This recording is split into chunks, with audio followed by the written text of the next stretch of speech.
Seja muito bem-vindo, seja muito bem-vinda a essa aula de organização financeira para corretores de imóveis aqui do IBREP. E ó, antes de eu começar a falar, já fica ligado no que vai acontecer. Se você está aqui assistindo essa aula, eu não sei se você assistiu as anteriores e se você quer assistir as próximas, já deixa aqui embaixo para você, marca ali o sininho para ser avisado. Não está inscrito ainda? Se inscreve aqui no canal do IBREP.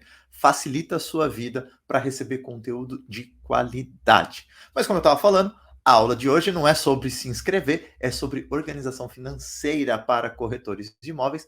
Meu nome é Thiago Lunardi e eu vou bater um papo com você aqui durante esses próximos minutos. Se liga aí.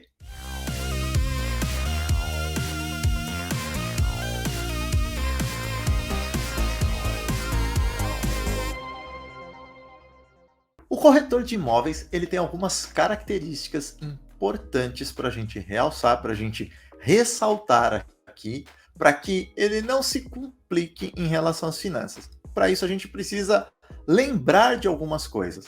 A primeira delas é que o corretor de imóveis é um empreendedor.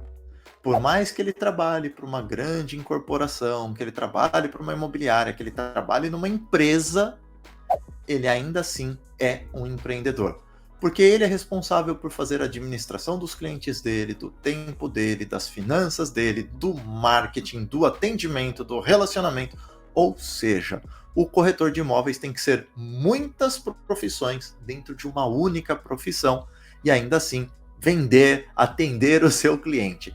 Desta forma, é importante que você tenha esse espírito empreendedor. É isso que vai fazer com que você ande na tua profissão. Mas eu não preciso te falar isso. Isso é chovendo molhado, você já sabe. Só estou trazendo aqui para você lembrar, para você não se esquecer que ser empreendedor é uma característica do corretor de imóveis. A segunda característica é que corretor de imóveis é comissionado. Mas, Thiago, isso é óbvio. Eu sei que é óbvio. E é aí que tem o primeiro ponto de importância dentro das finanças. Normalmente, quem é comissionado não tem uma previsão real de quanto vai receber em cada mês. Você, no mês, pode ter fechado vários negócios e entrar zero de comissão, porque ela tem um prazo para ser processada e entrar só no mês seguinte. Ou pode ser que você feche muitos negócios e ganhe muitas comissões e não feche negócios neste mês e não ganhe comissões no mês seguinte. Isso vai impactar diretamente no seu bolso. Como você está preparado para lidar com isso? E o que tem tudo a ver com o terceiro tópico aqui, que é empresas ou corretores que recebem ajuda de custo e corretores que não recebem ajuda de custo. Em alguns lugares, você tem uma ajuda de custo, seja para o transporte, para alimentação, alguma coisa para você ter ali pelo menos o básico para trabalhar. Alguns lugares, nem isso você tem, é tudo por sua conta. Mas ajuda de custo, como o próprio nome diz, é uma ajuda, não é um sustento, não é uma manutenção. Então, temos que lembrar isso, principalmente se você recebe, para não esquecer que esse dinheiro, se você troca de empresa, vai para um outro lugar, pode não existir e você vai ter que tirar do seu bolso para fazer esta parte do transporte, da alimentação e tudo mais. E, por último, a alta competitividade do setor. Existe uma barreira de entrada relativamente baixa para o mercado imobiliário para se tornar corretor. Ela ou não tem um custo elevado, ou você tem acesso muito rápido às empresas, aos negócios imobiliários, e isso faz com que a competitividade aumente, que você tenha mais concorrência no segmento, exigindo que você seja ainda mais empreendedor, cuide melhor dos seus clientes, administre melhor a sua carteira para a garantia de continuar fazendo bons negócios e fechando os seus contratos. O corretor, de modo geral, ele tem várias características, assim como eu, como você e todas as pessoas que a gente conhece, a gente lida com o dinheiro de uma forma bem habitual. Ou seja, a gente aprendeu, foi usando sempre igual, se tornou um hábito cuidar do dinheiro desta forma. Então eu separei aqui 3 pontos que eu achei muito importantes para que a gente discutisse nessa aula aqui. O primeiro deles é a questão comportamental. Eu vou expandir mais daqui a pouquinho para você entender sobre a questão comportamental dentro das finanças para corretores. Tem também o segundo ponto, que é o orçamento. Aqui é a técnica mesmo, é o método para você gerenciar melhor o seu dinheiro. A gente vai falar sobre isso. E, por último, as reservas. A importância de ter reservas financeiras. Existem reservas para várias atividades, várias coisas que você quer fazer. Desde uma reserva para não passar aperto no mês até a sua reserva de aposentadoria. Então, entre o hoje e a sua aposentadoria, você pode fazer reserva para tudo que acontece nesse meio de caminho. Dentro do aspecto comportamental, o que acaba acontecendo? O corretor, como qualquer outra pessoa, ele fica dependente, muitas vezes, daquilo que ele aprendeu sobre dinheiro. E a maior parte das pessoas aprende a usar dinheiro a partir do momento que ela recebe dinheiro, seja uma mesada, um primeiro salário, enfim, recebi dinheiro, começo a utilizar dinheiro. Não necessariamente eu vou falar de certo ou errado, mas eu vou falar daquilo que é bom ou não é bom para você. Não necessariamente você sabe fazer melhores escolhas sobre o uso do dinheiro.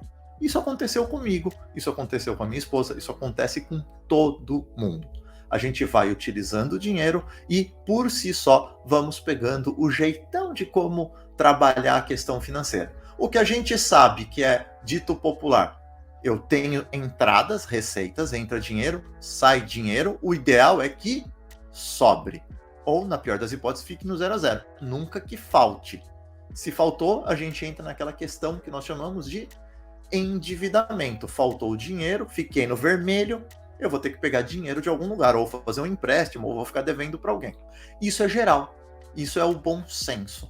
Agora, como cada um faz para administrar, não existe uma regra, existe o que funciona para você, o que funciona para mim, e pode ser diferente, e nós dois termos sucesso nesse aspecto. Então, é importante que a gente tenha, dentro deste conceito comportamental, entender como a gente lida com o dinheiro. Quais são as experiências que você tem sobre finanças? O que você vivenciou? Comece a refletir, comece a perguntar, lá na sua infância ou na sua fase mais jovem, como que era dinheiro? Era um assunto que se falava em casa? Ou era um tema de briga? Ou era proibido falar de dinheiro? Você viveu um momento de escassez? Tinha bastante dinheiro na sua família?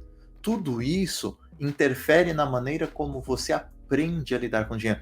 Pessoas que passam por escassez podem desenvolver o hábito da poupança desenfreada. Ou seja, ela poupa, está sempre guardando, mas guardando por causa de não ter falta. E para não ter falta, ela não gasta o que ela guardou. Então ela acaba tendo uma vida muito mesquinha, muito pobre, mas ela tem dinheiro. E o oposto também é verdadeiro. Se o dinheiro sempre veio fácil, sempre fluiu tudo numa boa, o dinheiro vai chegar e eu vou gastar esse dinheiro, né? Outra coisa, o que você sabe a respeito do universo das finanças? Isso é importante. A gente falou uma regra aqui básica, né? Não gastar tudo o que você ganha. Mas o que mais você sabe? Demonstrar interesse sobre finanças não quer dizer que você vai se tornar um banqueiro ou um investidor profissional. Quer dizer que você está demonstrando interesse para cuidar de uma coisa que é importante e vai te acompanhar pela vida toda. Assim como a gente desperta interesse para cuidar da saúde, para cuidar da família, dos amigos, cuidar das finanças é extremamente importante. E se você acredita, né? Se não, o que você acredita sobre dinheiro, riqueza, prosperidade? Isso é importante. Algumas pessoas acham que dinheiro é uma coisa ruim. Se você acha que dinheiro é uma coisa ruim, o que você vai querer fazer é se afastar do dinheiro. E isso não vai ser bom, nem para você, nem para o seu bolso. Afinal, o dinheiro está em tudo. Então, esse é o ponto comportamental. É importante que você reflita sobre essas perguntas, traga essas respostas, faça aí um exercício mental e comece a entender como você lida com o dinheiro, como você entende o dinheiro e o que ele impacta na sua vida. Aí tem a parte do orçamento. E aqui pode parecer difícil, mas eu te garanto, não é nada difícil ter um orçamento. Diferente do que muita gente fala, você tem que ter uma planilha, anota lá os seus gastos. Se você anotar os seus gastos, sabe o que você vai ter? Um verdadeiro livro caixa. Um monte de anotações ali. Agora, se você tiver um orçamento, ele é muito mais do que um livro caixa.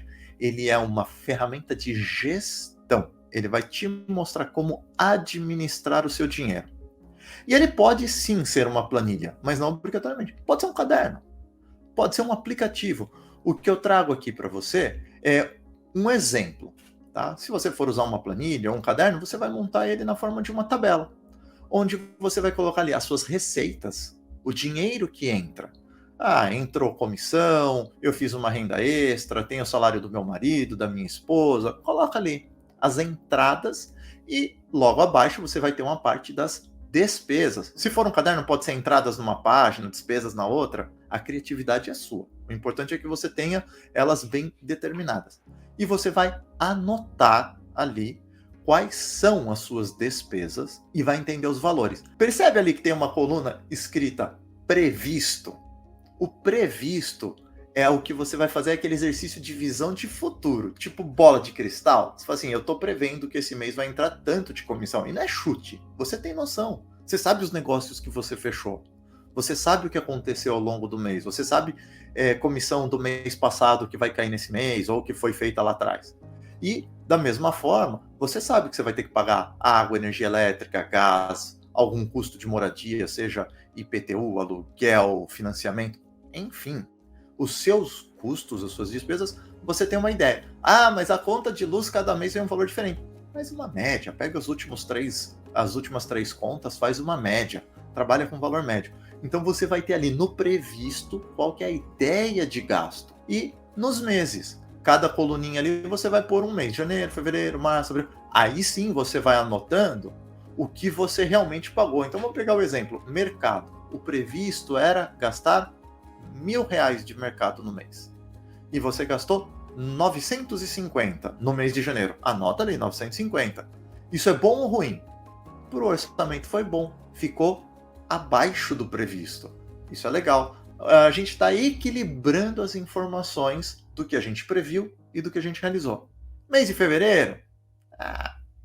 Saí de férias, passei no mercado, comprei umas coisas, levei para praia, levei para casa de campo, enfim, gastei um pouquinho mais, comprei mais bebida, enfim, gastei R$1.200. Eu estourei R$200. Esse dinheiro tem que sair de algum lugar. Será que eu tenho dinheiro para cobrir isso? Então, o orçamento ele vai mostrando ao longo do ano, mês a mês, o quanto que você está alinhado com a sua previsão. E isso é extremamente importante, justamente porque a gente não tem certeza do salário do próximo mês. Diferente de quem recebe salário padrão, o famoso CLT, ele sabe quanto ele vai receber todos os meses.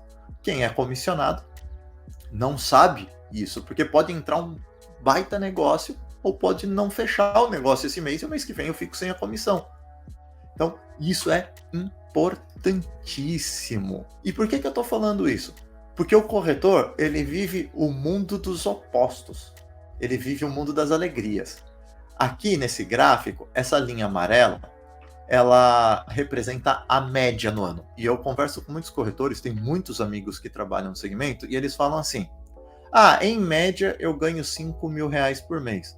Legal, média. Só que olha como que é a realidade do salário do corretor ao longo de um ano. Né? Então, cada ponto que quebra esse gráfico aqui, essa curva, é um salário. Percebam que acima da média, ele só ficou 2 meses. 2 meses ele ficou dentro da média e os outros 8 meses ele ficou abaixo. Isso quer dizer o quê?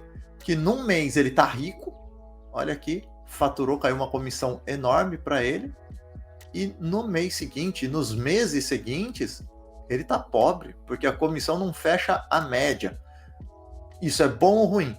Depende do nível de gasto dele. Se ele gasta a média, ele tem um período aqui bem longo que ele vai precisar de mais dinheiro, porque o gasto dele é a média. Se ele gasta abaixo da média, depende do quanto é esse abaixo que ele tá. E se ele gasta acima da média, ele pode ter complicações. Então, o corretor, ele precisa ter essa percepção ter o mais justo possível o nível de gastos dele ou da família, para que nos meses de vacas magras aqui, que entra menos dinheiro de comissão, ele consiga honrar os compromissos e ele vai precisar também ter uma disciplina muito grande para nos meses de vacas gordas ele pegar esse dinheiro que vem muito a mais do que o previsto ou do que a média e guardar esse dinheiro e ir gastando aos poucos, ir utilizando aos poucos. Então isso faz toda a diferença no planejamento financeiro do corretor ou da família do corretor. Como eu falei lá no começo, é importantíssimo que nós tenhamos reservas. Para o corretor, ainda mais. Você viu ali que a renda, a comissão do vendedor, do corretor, ela sobe quando ele fecha bons negócios ou fecha muitos negócios e ela cai quando ele tem poucos negócios ou as comissões são mais baixas de acordo com o tipo de negócio que ele fecha. Isso quer dizer o quê? Que a renda mensal dele vai oscilar. Um mês ele está rico, no outro mês ele está pobre, e isso pode acontecer com mais frequência do que ele gostaria, do que você gostaria, do que eu gostaria. Para isso, o ideal é que a gente tenha uma reserva, um dinheiro que está guardado ali, onde eu vou utilizar a título de estabilização das minhas contas. A gente viu que tem o orçamento e o orçamento tem uma previsão.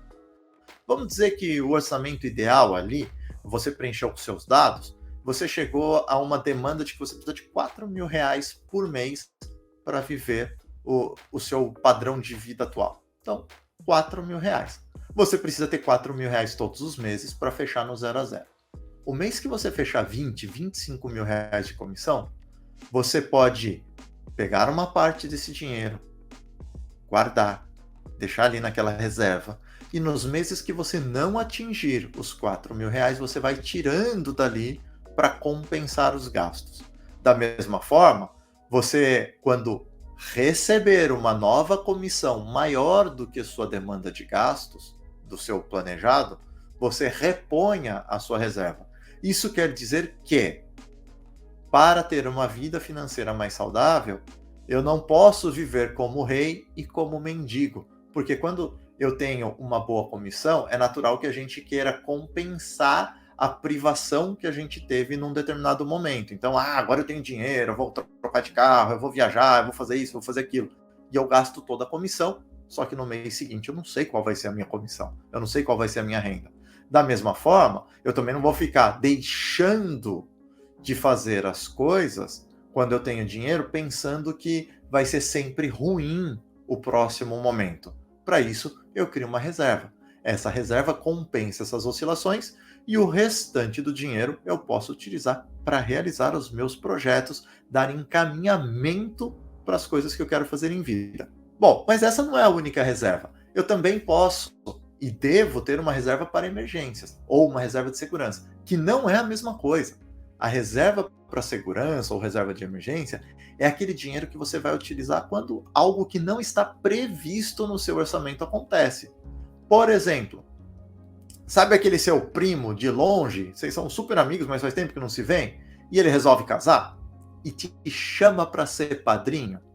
Cara, você vai ter que viajar porque ele mora longe, você vai ter que comprar um terno ou alugar, se preparar, vai comprar um presente legal, vai se deslocar. Então tem uma série de gastos que não estavam previstos ali na sua planilha, ali no seu orçamento. Então, se você tem um fundo de reserva de segurança ou de emergência, você tira o dinheiro desse fundo. Da mesma forma, quando dá uma dor de barriga. Vamos dizer que você está com o teu veículo, aconteceu um sinistro, você precisa pagar a franquia. Da onde sai o dinheiro da franquia? Dali. Vou lá, pego da reserva de emergência, pago a franquia e quando entrar dinheiro novamente, eu reponho. Mas não são só reservas de estabilização de orçamento e de emergência que compõem o nosso orçamento e o nosso plano financeiro. Eu também tenho reservas para realizar os meus objetivos. Comprar uma casa, fazer uma viagem legal, ou de repente a própria lua de mel, a segunda lua de mel, enfim, a 20ª lua de mel. Você ajudar nos estudos de um filho, de um parente, você trocar o carro, enfim, reservas para a realização dos teus objetivos, dos teus sonhos. E também, por que não, uma reserva para a aposentadoria. um dinheiro que a gente vai usufruir lá na frente. Afinal, por mais que você ame o seu trabalho, por mais que você queira trabalhar a vida toda, uma coisa é fato, com o passar dos anos, o pique e a energia que nós temos para entregar no trabalho não é mais o mesmo. Em algum momento, o nosso rendimento vai diminuir. Então, eu preciso ter uma compensação financeira para os dias em que o meu rendimento não for mais iguais aos de hoje, eu poder manter o padrão de vida que eu tenho.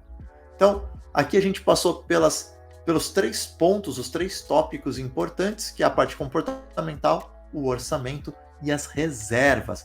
E aí eu deixei aqui para vocês algumas dicas, uns passos simples para que a gente possa fazer, se você não fez nada até agora, por onde começar, mas que a gente tenha sempre em mente, igual as perguntas lá da parte comportamental, que é: cuide sempre das suas finanças. Da mesma forma que você cuida da sua família, cuida da sua saúde física, cuida do seu trabalho, cuide das suas finanças. Tenha tempo para cuidar do seu dinheiro. Eu não estou falando marque na agenda 10 horas para cuidar do seu dinheiro. Às vezes, meia hora, 40 minutos, 1 hora por semana é suficiente para você deixar tudo organizadinho, tudo bonitinho. Porque se você não fizer isso, ao contrário, elas podem não ter tempo para você também e te deixar na mão. Então, quem cuida acaba tendo lá na frente. Arrume esse tempo, faça valer esse tempo para cuidar do seu dinheiro, que no fundo você está cuidando dos seus interesses, da sua vida, do seu futuro. Segundo ponto, tenha uma vida simples, mas não deixe de realizar os seus objetivos. E não vamos confundir, já vou pegar o terceiro aqui, vida simples com vida pobre, com vida de estagnação, com vida de privações. Vida simples é viva dentro das suas possibilidades. Se eu posso ter uma vida, um padrão de vida de 3 mil reais, é isso que eu vou fazer. Não é viver com 5 e depois eu vejo como eu pago os 2. Ficou na diferença. Por que viver uma vida simples? Porque nos momentos em que eu estou rico, eu tenho aquela tendência a querer gastar, a querer utilizar aquele dinheiro para realizar as coisas que eu não realizei nos momentos de vacas magras. E aí tem um grande perigo de eu gastar mais do que eu deveria ou do que eu poderia e ficar novamente com privação, dificuldade no período as comissões ficam abaixo da minha demanda. Mas isso não quer abrir mão dos teus sonhos, dos seus objetivos. Traduzindo, se planeje, tenha seus controles, se organize, planeje e realize. E para fazer tudo isso é necessário que você tenha uma orientação, tenha um norte na sua bússola, tenha objetivos claros e definidos. O que você quer? Aonde você quer chegar? Na sua vida pessoal, com o trabalho que você executa hoje, com as suas finanças. Tenha tudo isso muito bem definido para que você possa, enfim, ter a vida que você merece. Essa foi a nossa aula mega enxuta, rápida, para que você possa ter os primeiros passos para cuidar das suas finanças. E fica aqui o convite para que você, agente imobiliário, faça o curso. Lá você vai ter muito mais aulas, não só de finanças, mas de todas as áreas que compõem o bom corretor, aquilo que você precisa para manter o seu perfil empreendedor realizando, concretizando o seu trabalho. Ficou com dúvida? Não tem problema. Aqui embaixo na descrição vai ter todos os dados, inclusive o meu, o do pessoal do IBREP, para você esclarecer dúvidas. Entre em contato e a gente vai trocando ideia. Pode ser no Instagram, ó, já apareceu aqui, ó, que bonitinho. Também tem o pessoal do IBREP desesperadamente preparados para atender e esclarecer suas dúvidas. Por hoje eu fico exatamente nesse ponto. Te encontro numa próxima aula.